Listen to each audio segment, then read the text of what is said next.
Morning students. पहले हमने पहला पार्ट किया था हिज फर्स्ट फ्लाइट, अब सेकंड पार्ट है the black aeroplane. I hope कि आपको पीछे वाला समझ में आ गया होगा, आपने देख ली होगी वीडियो। नहीं आई किया तो आप वीडियो को ऑन करके देख लें। अगला है हमारा ब्लैक एरोप्लेन, जिसके राइटर हैं फ्रेडरिक फॉर्सिथ, जो कि एक जर्नलिस्ट पायलट रह चुके हैं। ये जो कहानी है बेसिकली मिस्टीरियस स्टोरी है, इसमें कोई क्लियर एलिमेंट नहीं है। ये हमारी रीडिंग के ऊपर, आपकी रीडिंग के ऊपर आप पर बेस्ड है कि आप क्या सोचते हो कि, और मुझे भी होप है कि इंटरप्रिटेशन के बाद आपको अच्छी तरह समझ में आ जाएगी। और ये जो कहानी नरेटिंग मैनर में लिखी हुई है और पायलट करैक्टर है जो जिसके चारों ओर ये कहानी घूमती, एक पायलट है जिसका कोई नाम नहीं दे रखा और नरेटिंग मैनर में है। तो let's start our lesson reading. The moon was coming up in the east behind me, stars were shining in the clear above me. अब यहाँ से कहानी शुरू हुई है कि जो सुबह का टाइम बताता है कि किस पर जब उसने फ़्लाइट शुरू की और किस तरह का वातावरण था और क्या सीन था। The moon was coming up in the east behind me and stars were shining in the clear sky above मी। मेरे पीछे पूर्व दिशा में चांद उदय हो रहा था, मेरे ऊपर साफ आकाश में तारे भी चमक रहे थे।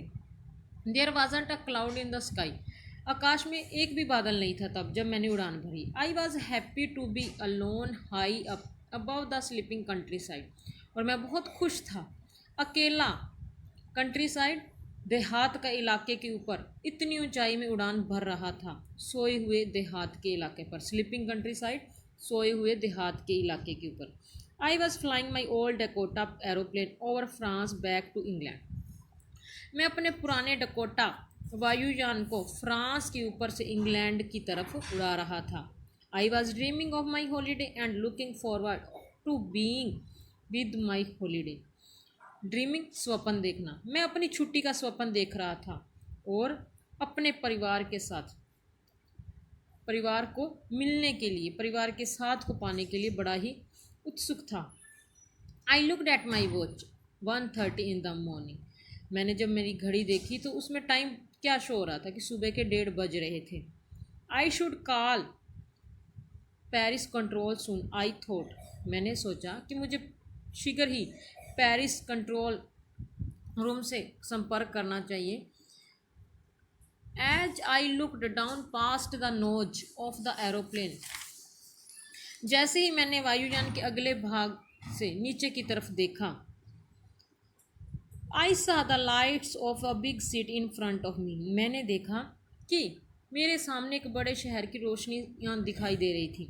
I switched on the radio and sad, Paris control Dakota DS088 here, can you hear मी। और मैंने अपना रेडियो चलाया और कहा कि Paris control room Dakota DS088 से बोल रहा हूँ, क्या तुम मेरी आवाज़ सुन सकते हो। I am on my way to England, over. मैं इंग्लैंड की तरफ अपने रास्ते पर हूँ। इतना कहते ही बात ख़त्म हो गई। The voice from the radio answered me immediately. Immediately means तुरंत। रेडियो ने आवाज़ से तुरंत जवाब दिया। DS088, I can hear you, मैं आपको सुन सकता हूँ। You ought to turn 12 degrees west now, DS088, over. कि तुम्हें अब 12 डिग्री पश्चिम की ओर मुड़ना है, ओवर, समाप्त। इतनी बात कहते। I check the map and compass,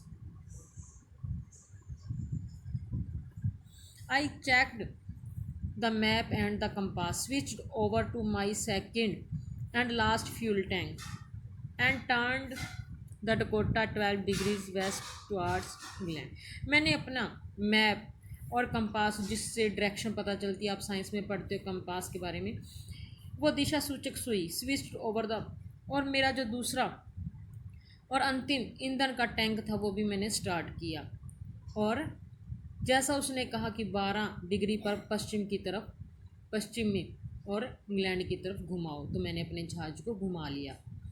I will be in the break time for breakfast, I thought, a good English breakfast, everything was going well, it was an easy flight. अब मैंने सोचा कि मैं नाश्ते के ठीक समय पर पहुंच जाऊंगा, और एक अच्छे अंग्रेजी नाश्ते के लिए सब कुछ ठीक था और उड़ान भी बड़ी आसान थी। Paris was about 150 kilometers behind me when I saw the clouds. Paris अब मेरे पीछे 150 किलोमीटर रह गया था जब मैंने बादल देखे. स्टॉर्म क्लाउड्स तूफानी बादल थे. देयर वर ह्यूज बहुत बड़े थे. ह्यूज मतलब बहुत बड़े. They look like black mountain standing in front of me across the sky. वो मेरे सामने खड़े काले पर्वत की तरह दिखाई दे रहे थे आकाश में. I knew I could not fly up and over them. मैं जानता था कि मैं इनके ऊपर से उड़ान नहीं भर सकता. And I did not have enough fuel to fly around them to north और साउथ. और मेरे पास इतना भी अब ईंधन नहीं था कि मैं उत्तर या दक्षिण की तरफ उड़ान भर सकूं. क्योंकि उसका जो सेकंड फ्यूल टैंक था उसने स्टार्ट कर लिया था. I ought to go back to Paris. I thought मैंने सोचा मुझे पेरिस वापस जाना चाहिए. But I wanted to get home. पर मैं घर जाना चाहता था. I wanted that breakfast. और मैं वो ब्रेकफास्ट भी घर वाला करना चाहता था. I will take the risk I thought and flew the at old Dakota straight into the storm. मैंने सोचा कि मैं जोखिम रिस्क मीन्स जोखिम उठाऊंगा. और मैंने अपना पुराना डकोटा तूफानों में सीधा उड़ान ले गया. Inside the clouds everything was suddenly black. It was impossible to see anything outside the aeroplane. अब बादलों के अंदर जब मैंने उड़ान भरी तो सब कुछ काला था. मेरे लिए असंभव हो रहा था कि जहाज के बाहर मुझे कोई चीज़ें दिखाई दे. The old aeroplane jumped and twisted in the air. और जो मेरा जहाज था पुराना ओल्ड कोटा वो भी अब हवा में ऊपर नीचे हिलोरे खाने लगा, उछलने लगा, मुड़ने लगा. I looked at the compass. मैंने कंपास की तरफ देखा. I couldn't believe my eyes. मुझे अपनी आंखों पर विश्वास ना हुआ. The compass was turning round and round and round. अब दिशा सूचक सुई जो थी कंपास वो ख़राब हो चुकी थी, गोल गोल घूम रही थी. It was dead. यह ख़राब हो चुकी थी. It would not work. ये काम नहीं कर रही थी. The other instruments were suddenly dead too. और अचानक सारे यंत्र भी ख़राब हो गए. I tried the radio. मैंने रेडियो पर बात करने की कोशिश की. The Paris control can you hear me. There was no answer.